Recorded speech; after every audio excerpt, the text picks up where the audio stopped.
Divine Feminine, be careful what you wish for. I personally do not recommend love spells. I do not do love spells. I do not do anything that in any shape, form, or fashion involves bending the will of others, right? Because there's always the chance that it's going to come back in a not so favorable manner, right? So I'm not going to say that like this didn't give the energy of someone who per se did a love spell. But what I will say is that for this powerful Divine Feminine, right? This is definitely a very, very, very powerful Divine Feminine. Probably someone who she herself does not realize how powerful she is, right? But this is for a very powerful Divine Feminine who does not realize the power of her words, right? Because I'm definitely getting like wish upon a star, right? I'm getting like full moon ritual, right? I'm getting like, this is someone who didn't even necessarily light a candle and burn anything. She didn't write anything down and burn it. I'm literally getting, this might have been someone who enjoys the moon. It might not even been a full moon. It might have just been a beautiful starry night. This person was sitting outside looking at the moon and just so happened to mention that she wants a divine masculine that does not play about her, right? Whatever you said, whatever you did, I'm getting thought forms. Whatever you thought, the universe heard you loud and clear, and the universe delivered, right? So in this dream, right? I'm in this car with this Divine Feminine. I don't know who this young woman is. I've never met this girl a day before in my life, right? But there's this, it's giving the feel of like either you moved back or you lived in an apartment complex that you lived in when you went to high school. And either when you turned 18, you got your own apartment and you stayed there, or at some point in adulthood, you moved back to this complex, right? Because in this dream, I'm riding in the car with this Divine Feminine and we are headed to her home, right? And then she sees this guy that's walking in the apartment complex, not even in the apartment complex, like down the road, headed towards the apartment complex. And she's like, oh, I know him. Let me see if he needs a ride, right? So he gets in the car and they're driving. We're all driving. And she's like, oh, I'm headed home. You want me to drop you off at your apartment? And he's like, yeah. And then as we pull into the complex, he just so happens to mention, oh yeah, I don't live here anymore. And it's kind of just like, well, what the H? Like, why didn't you say that when we picked you up that you didn't live here? Like, okay, like where are you going? And so he asked Divine Feminine, like, can you take me home? And she goes, oh yeah, sure. And then she pauses and she goes, well, wait, before I take you home, tell me where you stay. And this person is like, oh, it's not too far. It's not that far. It's literally only a few minutes from here. And she was like, no. She said, I have this feeling before I pull out of this complex. She said, I've had a long day. It's been a long day. I kind of just want to go home and relax. Before I leave this complex and start driving, tell me where you stay. And once again, this person is like, oh, I promise you, it's not that far. It's not going to take you any time. And then this Divine Feminine says, if you don't give me the address so that I can put it in my GPS to see how far away it is, you might as well get out of my car now because I feel like you're playing games, right? So this person finally says, okay, I was in the area. I was walking over here because I was going to a friend's house. The friend is at work, but he told me that, and this is like the weird thing about it, right? He told me that the back door to his apartment, the lock is not secure. So he was like, if you pull it hard enough, you can basically like break it open, right? So he was being honest about this. It just didn't seem right, but he was not lying about that because he calls the friend tells him, yeah, you can, go hang out at my apartment. And when I get off, I'll take you home. So Divine Feminine is like, okay, well, I'll drive you to the other side of the complex where that friend lives because I'm not driving. Because he ends up admitting that he stays far away and that it actually would take about 52. So I don't know if 52 minutes is like of some sort of significance to someone, but he specifically said that where he stays is 52 minutes away, right? So Divine Feminine drives him to the other side of the complex, to the apartment where his friend lives. And I don't know why, for some reason, we all get out the car. He's like, hey, I'm about to go in. Will y'all come with me? I guess maybe he was nervous about having to physically break in. I don't know why in the dream we agreed because like if we get caught, now we're accomplices. So I have no idea why we agreed, but we're like, yeah, sure. Like, yeah, we'll go. So we go and he breaks into the apartment and we all walk in. And this friend has a roommate, right? And the roommate was not home originally, because if he was, then naturally he would have just knocked, right? The roommate was not home originally. But when I tell y'all, within seconds of us being there in the apartment, the roommate shows up. He walks in, sees the friend, sees the guy, and sees Divine Feminine. And when I tell y'all, this man went from 0 to 100 real quick, right? First of all, this roommate doesn't really care for this individual anyways. He tolerates him because this person is friends to his roommate, but he doesn't really care for this person. And this is very clear after what happens when the roommate arrives, right? So the roommate walks in, sees the guy, sees the back door open, and the roommate goes, okay, so one, you just broke into my effing apartment. He goes, and two, you're in my apartment with my girl. This man, he did no further explaining. He did no further explaining. This man immediately just starts whooping off in this guy's ass. I mean, brutally. When I tell y'all, I mean brutally, right? So then Divine Feminine is just standing there, and she's like, wait a minute. Like, first of all, what do you mean your girl? Like, who are you talking about? I don't even know you. Like, Divine Feminine is like, I don't even know you. And y'all, I don't know how to say this, right? Well, let me explain a little bit further, right? So the guy tells Divine Feminine, like, go wait in the room, go wait in my room. I don't want you to see this. He's crazy, but also protective at the same time. So I don't really know how I feel about this situation, right? Like, I know that something is wrong with it, but I'm not going to judge, right? At least not quite yet. So he tells Divine Feminine to, like, go wait in his room, because he needs to handle this man to man, right? So she does, because Divine Feminine is like, look, I don't want any part of this. I don't know what's going on. I don't know this man. And she's like, I don't want any part of it. So she goes. And when she goes in this guy's room, she sees he has like all of these quotes. And it's like all of these quotes. It's like this Divine Feminine is like really into like quotes and sayings and poetry. So I'm getting like soliloquies, whatever. But like all of like her favorite quotes and poems, this man has all over his walls, right? And some of it is in like tapestry, right?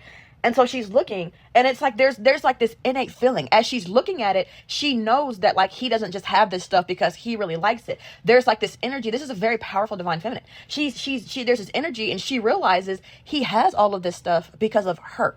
Like literally, he has all of this stuff because of her, right? So she's looking around, just kind of reading some of the things, looking in, and then, you know, time goes by, and he comes back, and he's like, hey, I'm sorry about that, but I had to handle things. Like, I don't like anyone messing with what's mine. Once again, she's like, okay. Like, she doesn't say this out loud, but like internally she's like, I'm not yours, but like, okay, whatever. It's really like a thing where she's like, as long as he's not trying to harm me, I really don't have anything to do with what happened between them. Like, she does, but like really she doesn't, because she has no idea what's going on. So she's like, as long as he's not going to harm me, like, I'm okay. And so like she goes, he says, hey, there's something in the kitchen for you. Now, this is a Divine Feminine. Like, if you're someone who you made this wish upon a star, right? This is for a Divine Feminine who loves cappuccinos, right? I don't even know. I have to look this up because I don't even know what the frick a cappuccino is, right? Like, I love coffee. I'm more favorable of like, I used to love frappuccinos, like the frozen coffees. I don't drink those so much anymore. Now I'm more into like iced coffee. I will drink hot coffee from time to time, but my preference is like iced coffee. But this is like a Divine Feminine who's really, really, really into cappuccinos. Like, she loves her hot coffee. She loves coffee, and her drink of choice is a cappuccino. So like the guy is like, hey, I have this brand new cappuccino maker, all these different flavors. I really think that you'll like it. So this Divine Feminine goes in the kitchen. She sees this like really, really nice, I'm getting like state of the art. I'm not even getting, because I saw it in the dream. Really nice state of the art cappuccino maker. She picks a flavor, and this Divine Feminine just starts making a cappuccino. Like, I just, y'all, it's comical, but like not really, but at the same time it is.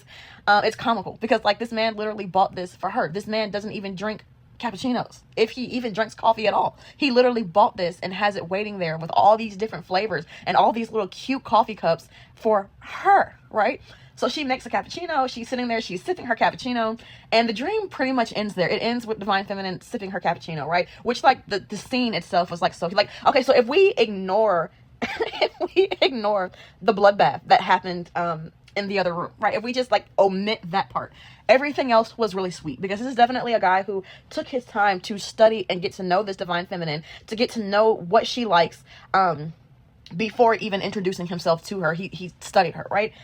The only thing that I will say is that it gave a sort of obsessive energy, and that's what concerns me. Like, you wished upon a star, Divine Feminine, for a Divine Masculine, right? For a masculine, right? That does not play about you. And the universe heard you, and they are delivering, right? They are, I'm hearing sign, sealed, delivered, right? But like, be careful what you wish for. Make sure when you say you want a masculine that does not play about you, you also say you want someone that's kind, loving, sweet, generous. Make sure you add them extra qualities, because what you're about to get is crazy, right? But I will say, with the quotes and the cappuccino maker, there was a sense of like generosity and kindness there too, right? Just also this heavy sense of, this may have even been someone who is like, who not only said, like, maybe you didn't say, or maybe you didn't only say, I want a divine masculine that does not play about me, but you might have been joking around with a friend and been like, I low-key want a divine masculine that's like obsessed with me, but you may have said it in like a joking way. But when I tell you, universe was like, oh, that's what you want? We heard you loud and clear. Deliver, right? Deliver. But there was something that you said that the universe heard, and this is what they're delivering. So it's like this weird fit, because when I tell you, like, this masculine would not harm a hair on your head. Like, I can't say he wouldn't hurt a fly, because he most definitely would. But when it comes to you, right, this divine masculine would not hurt a hair on your head. But this divine masculine would literally take someone out of this world, right, about you. And that kind of concerns me. It concerns me, right? But I'm getting like, let's say if you did decide to, have y'all ever like known someone, and I guess like there's, I mean, how do I say this? I guess there's like, it depends on you, but have y'all ever like known someone, or maybe you yourself have dated someone, like let's say you have like for my women, right, my females, let's say you have a girlfriend, or maybe this was you, and you dated a guy that like maybe everybody else thought was like an asshole, right? Like everybody else was like, oh, he's mean, he's this, he's that, he doesn't talk, he keeps to himself, but like behind closed doors, this man was like super, super, super sweet to you. Like I dated this guy like that, where people were like, oh, he's just like really cut off. He seems really arrogant. He doesn't say much. He keeps to himself. But that was just like his exterior. It was like his, what do you call, like defense mechanism or whatever. Because he just did not trust people very easily. But like behind closed doors, he was really the biggest sweetheart, right? So in a sense, it's like, maybe if you're the type of person where you're like, I don't care about how he treats others, I care about how he treats me. But then at the same time, I don't necessarily recommend that, because the way he treats others should be a factor as well. It should be, you know, to a certain extent, right? Like you definitely don't want someone who's going to be flirting in everybody's face, but how he treats others should be a factor, right? But this is this guy, I don't necessarily believe that this guy would go around like, what's that video where like someone was picking on that guy's daughter, like someone took something from his daughter, and then like he slapped the kid, and then the parents were like, hey, what are you doing? Like he slaps the parents. Next thing you know, he's like slapping everyone at the party. I don't really get the energy that this guy would do that. I definitely get the energy that he is like composed enough to be able to handle himself, but it's just something, it's you, right? I'm getting like, there's like a song, something like It's You, like Nao, It's You. There's a song by Nao called It's You. And like for some reason as I'm talking, I'm hearing that play like in my mind right now, right? But there's something about like he can control and compose himself in any other circumstances. But there's something about like when it comes to you, like he does not play about you. And there's also a factor of like, this is what you asked for, this is what you wanted, and like this is what you got, right? But I would definitely just say, if that be the case, and if that is what you wanted, if it is what you prayed for, make sure that you're being mature about the situation. Don't be one of those divine feminines who's out here like, I'm getting like testing the theory. Don't go out here and like flirt with other guys in front of his face. Don't be immature about it, because you're not gonna like the outcome. You're not gonna like the outcome. But if maybe you've been in relationships where you felt like the guys didn't really care, or they didn't care enough maybe, and you want someone who is like not afraid to show you that they're all about you and they really care, this is what you got. This is what the universe delivered. But make sure you're being very careful with it, right? Make sure you are protecting this person's heart as much as this person is protecting yours, right? But still, the only thing that or one of the things that really concerns me is kind of like just the level of obsession. Like in the dream, this man had not even introduced himself to you yet, but already in his mind, like you belong to him, right? You were his, right? And like, I don't know, because like there's been like this energy about divine feminine. When you meet the one, this man is going to be like, I've said this in previous other dreams, like when you meet the one, when you meet your divine counterpart, that man is going to be more sure than you. Like that's how you're going to know. If you're in like this limbo where you're like, how do I know? How do I know? How do I know? The universe is telling you you're going to know, because that divine masculine is going to be more sure about you than you are, right? That's how you're going to know. So this is definitely the feel that this gave, but almost like this person was too sure, right? Like too sure, right? But anyways, it's like split in between giving the feel of being obsessive and a bit too much, a bit too aggressive, while on the opposite spectrum being really sweet, really generous, really kind, really like taking the time to get to know you. And I don't know how, because I didn't see any hint of technology or social media. And being that you guys, the obsessive part concerns me, is because I didn't get any sort of hint of technology. Like maybe this person watches, maybe you post stories and stuff of you going to like coffee shops or whatever, and this person just seeing that and learning it from that. So the only other way that I could get is because you guys live in the same neighborhood, the same complex, this person is watching you. And if they are watching you physically to the point where they are learning this much about you, that gives me a level of concern. I think I would feel a little bit better if maybe they were cyber stalking you, versus like physically real life stalking you, because I feel like that just, I don't know why I'm getting like, it kicks it up a notch. So definitely be careful. Be careful with this one. Take your time with this one. And as always, if you decide to pursue this, as a quick warning and cautionary tale, be as careful with this person's heart as you would want them to be with yours. Anyways, y'all, as always, if you made it this far, thank you for listening. Bye.